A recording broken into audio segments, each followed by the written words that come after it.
Еўрарадыё.фм. Вітаю ўсіх слухачоў Еўрарадыё. У студыі для вас працуе Зміцер Лукашукі. Гэта сумесны стрым Еўрарадыё і Е-прамовы, які можна не толькі бачыць, але не толькі слухаць, але і глядзець праз акаунты Еўрарадыё ў сацыяльных сетках Facebook, Аднакласнікі, УКонтакце, на канале YouTube. 13 лістапада прэс-сакратара Аб'яднанай грамадзянскай партыі Ганну Красуліну выклікалі ў РУС Маскоўскага раёна, дзе яна атрымала на рукі паперы з уведамленнем, што яе высылаюць з Беларусі тэрмінам на 1 год. Пра тое, за што высылаюць Ганну з Беларусі, ці законна гэта, якім чынам можна абскардзіць гэта рашэнне беларускіх праваахоўнікаў, мы сёння і пагаворым з самой Ганнай Красулінай, а таксама юрыстам, праваабаронцам Беларускага хельсінскага камітэта Гары Паганяйлам. Добрый дзень, шановныя. Добрый. Ганна, ну, як я уже сказал, 13 лістапада вам паведамілі пра рашэнне аб высылцы, але ці паведамілі на якой подставе, что стало причиной для такого рашэння? Значит, как только мне в отделе по гражданству и миграции молодые сотрудники, ну, они уже на постах там Московского района, он руководитель отдела по гражданству и миграции, он сказал, что речь идет о высылке, и сказал так: пришло письмо сверху, поэтому обсуждать сейчас мы с вами не будем уже никакие детали, кроме того, что если вы обязуетесь вести себя достаточно аккуратно, то, может быть, я могу похлопотать, чтобы это было полгода. То есть сейчас будет обсуждаться только срок. Полгода, от полугода до 10 лет. Ну, зразумела, але вот написали вот за что? Ёсць ж нейкія там, ну, я не знаю, юридичные подставы. Я там ограбил банк, там, вот, ці что? Написали интересно. Значит, написали так. 2.11.2018 к нам в отдел по гражданству и миграции поступило письмо номер 916 ДСП, в котором сообщается, что есть основания для высылки Анны Красулиной из Республики Беларусь. И дальше было написано: таким образом, вот у Анны Красулиной есть несколько административных правонарушений, и по статье 65 закона, там, сейчас скажу, как называется, закона Республики Беларусь о правовом положении иностранных граждан и лиц без гражданства в Республике Беларусь. Так вот, по статье 65 в интересах общественного порядка. Вот так было сформулировано. Ну, якімі учынкамі вы стварылі небяспеку для грамадскага парадку Беларусі? Пералічвалася, што яна там заклікала да звяржэння канстытуцыйнага ладу, там, ці яшчэ што? Значит, уже руководитель отдела там в районном управлении внутренних дел, такой Колодинский Дмитрий Иосифович, по-моему, вот он, уже я у него спросила: подождите, о чем вообще речь, что я нарушила? Он говорит: у вас 3 административных правонарушения. 3 с 2002 года, с которых я живу в Беларуси. То есть за 16 лет 3 административных правонарушения. Это в 2016 году во время избирательной кампании я участвовала в пикете Николая Козлова по сбору подписей. Но поскольку этот пикет был около Министерства внутренних дел, и мы там напрямую обращались и заносили потом обращение к Шуневичу, чтобы он распорядился, чтобы его сотрудники выполняли реально свою работу на избирательных участках, то есть соблюдали закон и следили за соблюдением закона со стороны членов избирательных комиссий, то вот нам тогда оформили, просто они очень разозлились, сотрудники МВД очень разозлились и впаяли нам, несмотря на то, что это был пикет был разрешен даже по их законам, вот этим вот куцым законам, которые запрещают массовые мероприятия, однако это был пикет во время избирательной кампании по сбору подписей. Это 16-й год. Штраф. За участие несанкционированно массовом мероприятии. Участие. Не организацию, не там, не знаю, не какие-то действия. Ну, тем не менее, штраф участие. Это административное правопорушение. Да, я полностью прошла здесь, обжаловала этот штраф. Конечно, наш суд оставил в силе этот штраф. И мое заявление о том, что нарушены мои конституционные права на мирные собрания, вот это мое заявление зарегистрировано в Комитете по правам человека ООН. В следующий раз я, с точки зрения нашего законодательства, нарушила совершила, значит, административное правонарушение в 2017 году. Это, знаете, было 30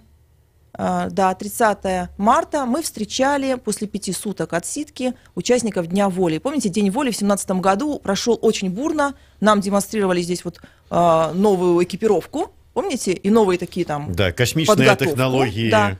И очень, очень было жутко и страшно то, что, значит, они здесь нам изображали. И вот очень многих тогда наших взяли, и кого насколько. И вот один из наших товарищей, он на 5 суток был посажен, значит, на Крестина, и надо было кому-то идти встречать, поскольку все находились в застенках.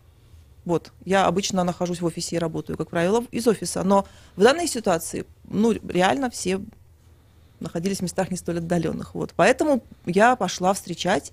И мы встречали. Никакого массового мероприятия не было. Но там оказались все. Там оказалась чета Северинцев, там оказался Никляев, там оказался Статкевич. Очень много народу. Почему? Потому что все встречали своих. Каждый пришел встречать своих, потому что всех одновременно схватили, одновременно выпускали. Вот так они нам создали массовое мероприятие. Понимаете, да? Никто на него никого не закликал, там, не приглашал. И на этом вот... Но дело вот в чем. Этот наш мальчик вышел, молодой человек, вышел, когда из застенков, ему вернули бело-красно-белый флаг. А это такой беспрецедентный случай. Обычно флаги, когда отбирают, то их не возвращают. А тут ему вернули, и он говорит, надо же, а давайте проверим вообще, как бы, не испортили ли, как там что. И мы развернули этот флаг вместе, значит, со Статкевичем, Никляем, Северинцевым. Это был очень большой, красивый бело-красно-белый флаг. Вот и за это... Значит, мне впаяли следующий штраф. И самое интересное, что сотрудник, который составлял на меня потом протокол, он говорил, если бы флаг не развернули, я бы ничего не составлял бы. Но вы флаг развернули. Так вот, мне очень нравится, здесь вот везде говорится, что иностранец обязан уважать, значит, соблюдать Конституцию Республики Беларусь и уважать национальные традиции Беларуси. Так вот, за национальный флаг бело-красно-белый мне впаяли, значит, 2-й штраф. Вот. Ну и 3-й. А 3-й, опять День воли, слушайте, 23, значит, 23 марта, накануне Дня воли, мы готовились к празднованию 100 год БНР. И мы были там шары огромные, и я, волокла домой вот эти огромные сумки и палку, на которой мы большие шары потом привязывали большой бело-красно-белый флаг. И с этим всем я, значит, в автобус загрузилась у себя там в Брилевичах подъехать, и одновременно позвонила мне мама. И я разговаривала с родителями по телефону. А контролер, она просто следила, как вот я вошла, я с телефоном, и она просто понимала, что там очень короткая остановка, и она меня вот так просто, штраф. Я понимаю, что я действительно виновата, то есть я ей говорю, ну ладно, сколько, да, я понимаю. Я отдала ей сколько там, 14,50, что-то такое. И она начинает, значит, а ваши документы, а то, сё. Я говорю, ну я же вам вот отдаю штраф, все, нет, мне надо отчитаться. И она вносит мои данные. А я человек, который, знаете, ну, я привыкла, мне говорят, Аня, ты зачем свои имя, фамилию назвала? Я говорю, ну, я привыкла за себя отвечать. Если я что-то сделала, я и в классе, знаете, вот, кто там на доске написал? Я спокойно вставала и говорила я. Если я, ну, понимаете, чувствую себя, ну, в данном случае, ну, заплатила я штраф. Вот статья 18.30 оказывается, и оказывается, это административное правонарушение, которое угрожает, с их точки зрения, общественному порядку, и за которое можно... выслать. Ну, до речі, я ведаю тут, одно ведаю, одно не ведаю, что заяц это самый страшный зверь у лесе, а не только в громадском транспорте. И другое, первый раз чую, как при оплате штрафа за безбилетный проезд потребовали там пашпортные звестки, те еще там некие даденые. Вот, до речі, у нас юрист одразу есть. Гарри Петрович, а вы ведали такое, что треба пашпортные звестки некие дать, прежде чем заплатить штраф за безбилетный проезд? Безбилетный проезд отнесен к административным правонарушениям, и те лица, которым дано такое право решать проблему с этим правонарушением, должен, конечно, заполнить соответствующий документ о возбуждении административного процесса, внести туда фамилию, имя, отчество правонарушителя, сумму взысканного штрафа, по каким основаниям, при каких обстоятельствах. Поэтому это, в общем-то, вещь такая общей практики и неоспоримая. Так положено. Добре, тим не менш, ось у нас есть 3 административных правопорушения. И все 3, ну, штрафы, все 3 гэтыя штрафы, наколькі я ведаю, оплаченные. То есть такой ну, нейкай запазычанасці перад дзяржавай у Ганны Красулінай няма. Скажыце мне, кай ласка, вот ці можа гэта служыць падставай для выдварэння чалавека з краіны? Давайте я скажу общее положение, а потом отвечу на этот вопрос.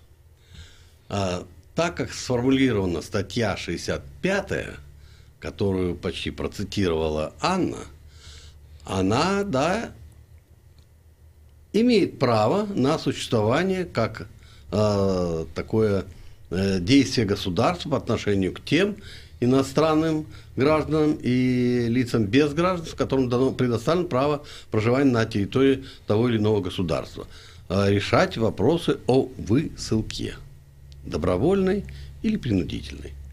Но там речь идет о этих, так сказать, административных, будем говорить, деликтах, когда и я имею в виду не только административные правонарушения, но и уголовно наказуемые деяния, когда они совместимы поведение с понятиями такими, как интересы государственной безопасности, общественного порядка, морали, нравственности, там, защита прав других граждан и так далее. То есть то, что как бы прописано в нашей Конституции в статье 23.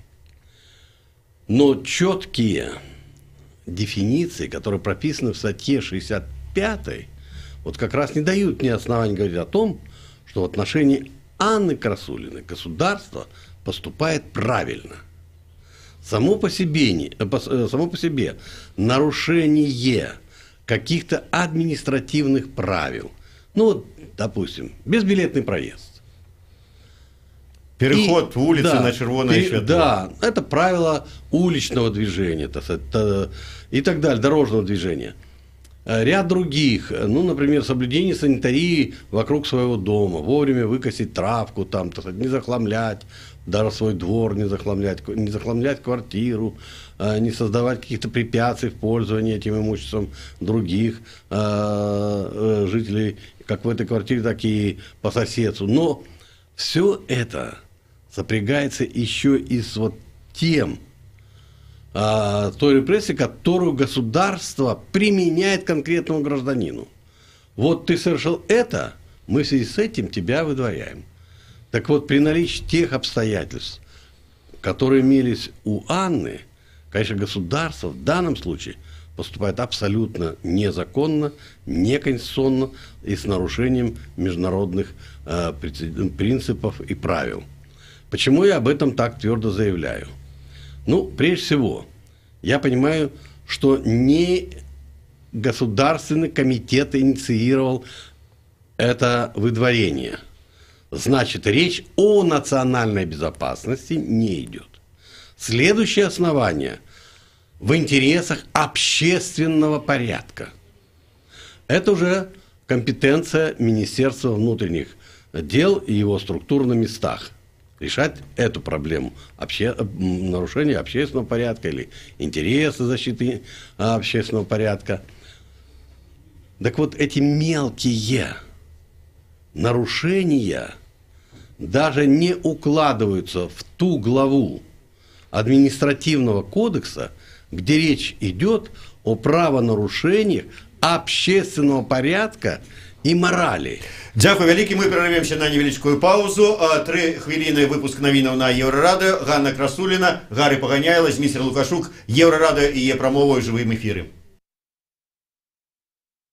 Еўрарадыё. Гэта толькі актуальная інфармацыя, аналітыка, музыка і крытыка. Мы незалежная крыніца інфармацыі ў тваім рэальным жыцці. Мы першае рок-радыё Беларусі. Мы 24 гадзіны ў інтэрнэце і на спадарожніках. Еўрарадыё. Час ведаць, што адбываецца.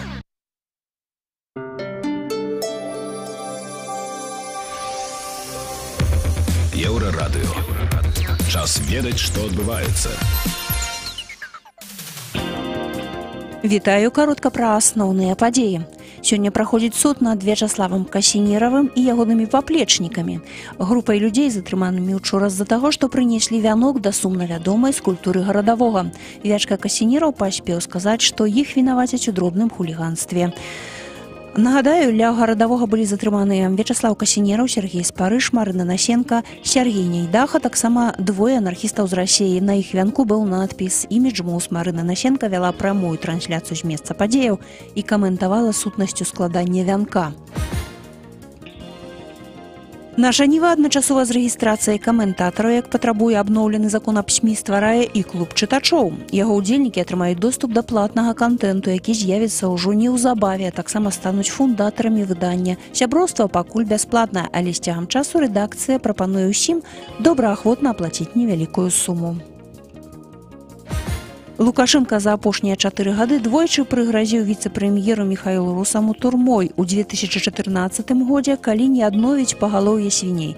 У 2018, калі будзе парушана тэхналогія вырошчвання ільну. Калі 500 тысяч грамадзянаў Беларусі патрапілі ў базу дармаедаў. Паводле міністаркі працы і сацыяльнай абароны Ірыны Касцевіч, з 1 снежня кожны можа праверыць, ці ёсць ён у гэтай базе звестак. Дзеля гэтага трэба альбо платна атрымаць электронны лічбавы подпіс, альбо бясплатны пароль і лагін у службе «Адно в акно» і зайсці на адзіны партал электронных паслуг. Адліга пачынаецца ўжо ад сёння. Заўтра будзе да 6 градусаў цяпла ў дзень і ад -5 да +4 уначы.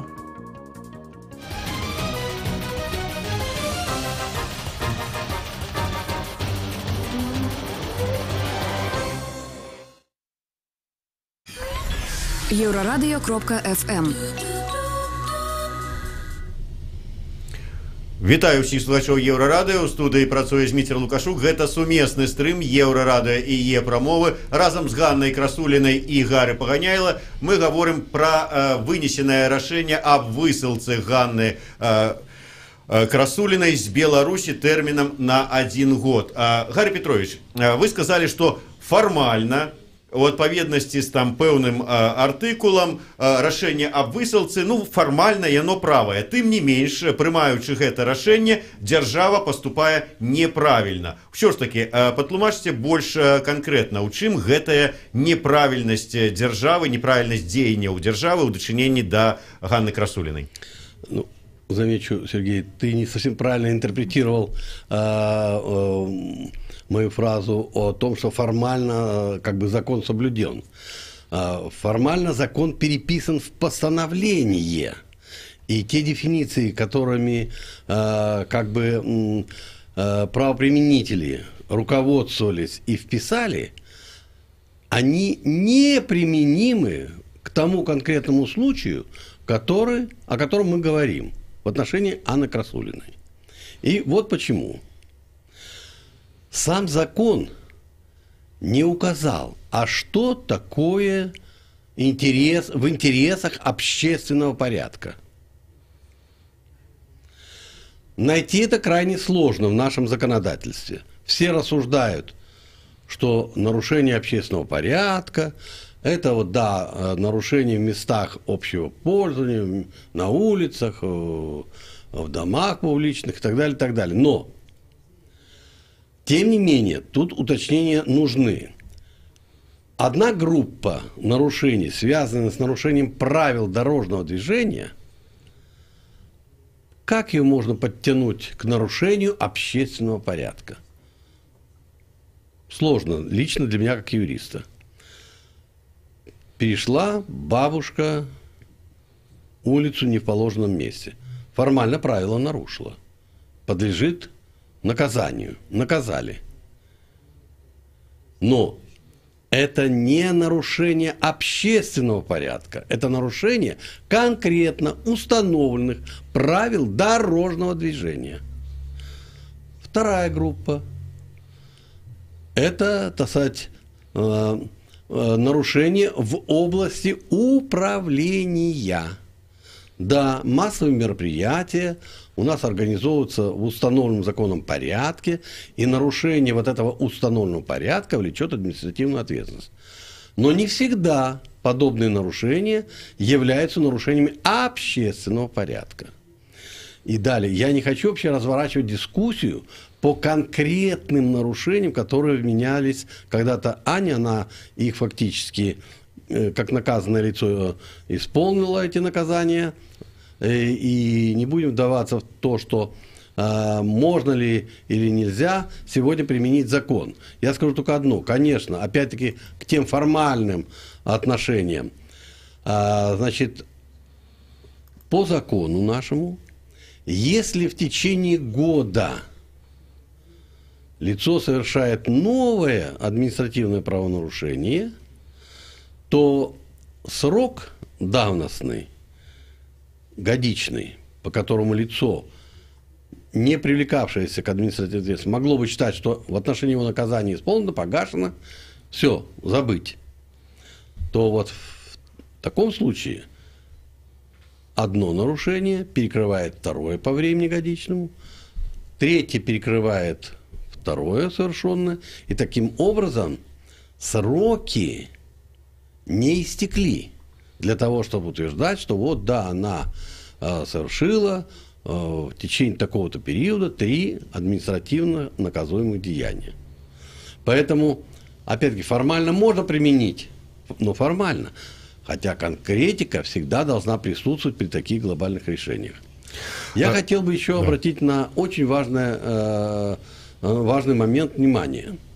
Административный кодекс начинается с того, что порядок привлечения, он осуществляется на основе Конституции и соблюдения принципов международного права в области прав человека. Поэтому не только наше внутреннее законодательство нужно исследовать, но исследовать и международные акты, международные договоры в области прав человека, которые Республика Беларусь ратифицировала и обязалась выполнять. Ганна, я хочу звернуць яшчэ на один момант. Вот вы сказали про тое, что живете ў Беларусі з 2002 года. Я так разумею, что у вас тут сем'я, муж беларус, дети, якія ўжо таксама, я так разумею, маюць беларускія паспарта, лічацца беларусамі. Вы грамадзянка России, але бацькоў сваіх таксама прывезлі ў Беларусь, то есть вся ваша сем'я знаходіцца тут у Беларусі. Вот ну, просто практично кажучи, вам есть куда поехать, вот коли вас высылают в Россию? Нет, у меня все здесь. У меня здесь квартира, здесь семья и даже родители, которых я сюда перевезла для того, чтобы они имели возможность, вот я могла за ними ухаживать в случае их каких-то болезней и проблем со здоровьем, которые неизбежно наступают с возрастом. И вот сейчас, когда маме 78, и когда вот у нее сейчас реально, да, вот надо, мы с Гарри Петровичем как раз обсуждали, катаракта на одном глазу, а вторым она не видит с 25 лет. То есть вот нужно это решать. И она плохо ходит, у нее диабет. И как раз стал вопрос, когда за ними реально на самом деле требуется уход, и вот сейчас такая ситуация. Скажите, ласка, ну вы ж ведаеце, что я люблю задавать розныя непрыемныя пытаннічкі. Скажите, ласка, а чаму вот живучы тут с 2002 года, перавёзшы сюды всю свою семью, вы не поменяли громадянство? Дело вот в чем. В 92 году я очень серьезно, когда в Москве училась еще, сначала в университете, да, в МГУ, я очень серьезно поломалась во время ДТП.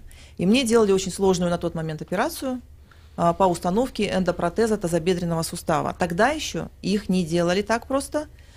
И там попала я в очень серьезную клинику случайно, потому что Борис Ельцин на 2 года открывал вот эти клиники 4-го управления для нормальных людей, для обычных. Это такая была борьба с привилегиями, если вы помните. Была такая компания. И я туда попала. И мне сделали эту операцию очень сложную. И сделали очень хорошо. И когда я уходила, я говорю: о, ребята, они говорят: нет, лет через 20 тебе надо будет менять. Я говорю: почему же тут так все хорошо? А они говорят: там разные материалы, и они будут снашиваться за счет разной сопротивляемости материалов. Поэтому тебе лет через 20 придется менять. И я догадывалась, что может так вот случиться, что мне придется к ним обращаться. И так и получилось. Вот здесь в Беларуси, когда в 2014 году я уже совсем не ходила, кто меня видел тогда, практически стоял вопрос, что надо садиться в инвалидную коляску. И когда я пришла здесь, к нашим врачам здесь, конечно, здесь делают такие операции, все хорошо, как бы и уже научились, и нет вопросов, и хорошие специалисты, но они не работают именно с этим типом протеза. И поэтому надо было менять там часть протеза. И, в общем, тогда стоял вопрос о гораздо более травматичной, более дорогой и гораздо более сложной операции. Вот, она реально была практически невозможна. И я обратилась в ту клинику, и там оказался мой профессор на месте, который вот 20 лет, за 20 лет он никуда не ушел. І вони мені зробили повторно. Ну, я так розумію, що ви з чисто таких практично медичних міркуваннів вирішили покинути громадянство.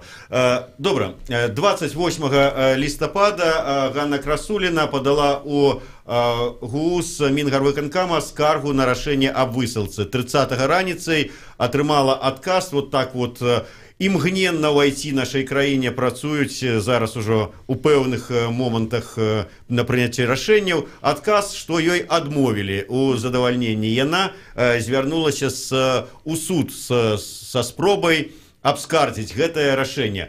Гарри Петрович, скажите, ласка, вот два моманты. Тое, што ўся сям'я Ганны Красулінай і бацькі яе знаходзяцца тут у Беларусі, можа дапамагчы як адзін з нюансаў, скажем, каб суд прыняў рашэнне на яе карысці. Ну і ввогуле, як вы лічыце, ёсць, вот, як ёй трэба зараз дзейнічаць? Вот скарга ў суд, гэта тое, што трэба было рабіць?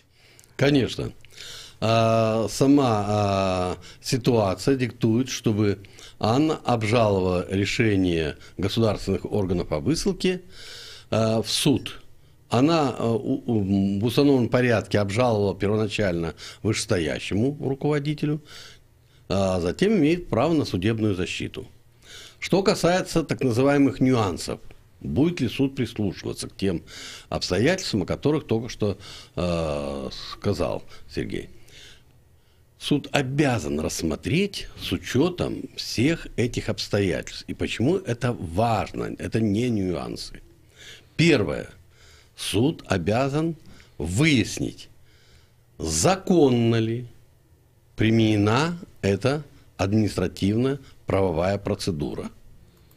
То есть имелись ли правовые основания, указанные в законе. Затем важно также и те правовые предположения, а как в результате этого решения или не принятия даже, вернее, решения, могло бы пострадать наше общество, наше государство, которое таким методом защищается. Это очень важный аспект. И третий аспект. Обязательно, когда встает вопрос о том, что права человека, гражданина, его свободы, государства на основании закона, на основании тех конституционных целей охраняемых урезает или же, так скажем, наказывает, да? Лишая его или ущемляя его в чем-то, в каких-то правах, то вот необходимо найти, прежде всего, баланс. Насколько соответствуют те нарушения, о которых речь идет сегодня, тем правам и свободам, которые ограничиваются этим решением. И их несколько таких прав и свобод, очень важных для понимания ситуации. Право на свободу места жительства, выбора места жительства, право проживать вместе с семьей, право оказывать помощь, содержание, заботиться о своих родителях. И вот если вот это все положить на одну чашу весов, а потом вот те незначительные правонарушения, которые пусть и формально, как кому-то кажется, могут служить основанием для усечения, так скажем, прав и свобод, для наказания этого гражданина в связи с их совершением, то, конечно же, первая чаша перевесит. И я так думаю, если суд вникнет в ситуацию, разберется и в правовых аспектах, и в конкретной семейной ситуации, с необходимостью заботиться не только о своей семье, муже, детях, пусть они и взрослые, и могут сами по себе себя и прокормить, и обиходить, но есть престарелые родители. Мать больна, она нуждается в уходе, она нуждается в помощи и материальной той же дочери. Поэтому вот это все необходимо проверить, совместить и выбрать тот баланс, который бы не нарушал и общественных так называемых интересов, в том числе интересы общественного порядка, и необходимость соблюсти права гражданина в тех областях, о которых я сказал. И я надеюсь на положительное решение суда. Ну, я таксама, што наш самы гуманны ў свеце суд прыме станоўчае рашэнне. Ганна, шмат такога здзіўлення, скажем так, і, можа быць, нават непаразумення, неразумення выклікала ваше рашэнне звярнуцца ў расійскую амбасаду з таким заклікам ці са зваротам пра тое, што вашыя правы парушаюцца. Ну, прадстаўніца апазіцыйнай партыі. Ладно, до 2014 года, магчыма, на гэта не звярнулі ўвагу, а зараз шмат размоў ідзе пра тое, што вот ўсё ж такі небяспека з боку Расіі, там, ну вот, што вот насцярожана ставіцца да любога ўмешальніцтва Расіі ў беларускія справы. І вы вот звяртаецеся ў амбасаду Расіі. Вот чаму было прынятае такое рашэнне? Ну, во-первых, в той ситуации, когда принимается незаконное, абсолютно антигуманное решение, тут, знаете, вы будете звертаться куда только можно. Это первое. И второе. Я взвешивала эту ситуацию, да, для себя, я прекрасно понимала, и я всегда, никогда не скрывала, что очень на других политических позициях я стою и крайне критически оцениваю те политические действия, которые совершает кремлевская власть. Так вот, я, когда написала письмо в посольство Российской Федерации, я изложила там факты, и я не просила ни о встрече, ни о защите моих интересов, ни о помощи. Я написала... Не писали «Путин, введи войска». О чем вы говорите? Вот, кстати говоря, я предупреждала вот этого общественной безопасности Московского района. Я говорю, что вы делаете? Сейчас даже Россия, она будет использовать... Вы сейчас наносите ущерб не только имиджу Республики Беларусь, но и ее суверенитету практически, потому что вы даете сейчас россиянам еще такой факт в руки. Зачем вы это делаете? Я реально их спрашивала. Так вот, я написала, сообщаю, что происходит то-то и то-то. Почему я это сделала? Для того, чтобы просто разъяснить, что происходит. Чтобы они получили, ну, реальную информацию, вот не от троллей каких-то, с каких-то, и не очень, иногда журналисты тоже не очень верно, не очень точно. Я просто точные факты сообщила, я написала, сообщаю, а помощи не просила. И знаю, что они будут использовать, к сожалению, этот случай в своих интересах. Я думаю, тут вот хочу заметить еще, в любом случае и представительство здесь России, и консульские службы обязаны заботиться и обеспечивать права и законные интересы граждан России. Это их и статус, и полномочия, их обязанность. Поэтому, независимо от того, просила она о какой-то помощи со стороны представительства России, посольства России, ее служащие обязаны при наличии такой ситуации конкретно разобраться и через Министерство иностранных дел довести свою точку зрения до правительства Республики Беларусь. Нам уже трэба завяршаць, таму, Ганна, коротко, калі ўсё ж мы спадзяемся, што рашэнне будзе прынятае на вашу карысць, калі рашэнне будзе не на вашу карысць, вот, скажем, чалавек с расійскім пашпартам Алена Танкачова не ў Россию поехала, калі яе выслалі на 3 гады, а ў Литву. Вы куды поедете? Вот в Россию мне вообще некуда ехать, совершенно. Все мои связи, я отпуска там не провожу, да. Скорее всего, я рассматриваю возможность поехать в Европу или в Украину. Конечно, ближе всего Вильнюс, просто ближе, физически он ближе находится. Но я сейчас жду реальных каких-то возможностей, потому что мне необходимо будет работать, мне нужно будет себя содержать, потому что куда-то у меня, ну, вы сами понимаете, это в чужой стране, без места жительства, без квартиры, без работы, без сбережений, на которые я могла бы жить. На вокзальный перрон. Да. Дякую вялікі. Я нагадаю, Ганна Красуліна, Гары Паганяйла, Зміцер Лукашук, сумесны стрым Еўрарадыё і Е-прамовы. Спадзяемся на станоўчае рашэнне суда. Спасибо.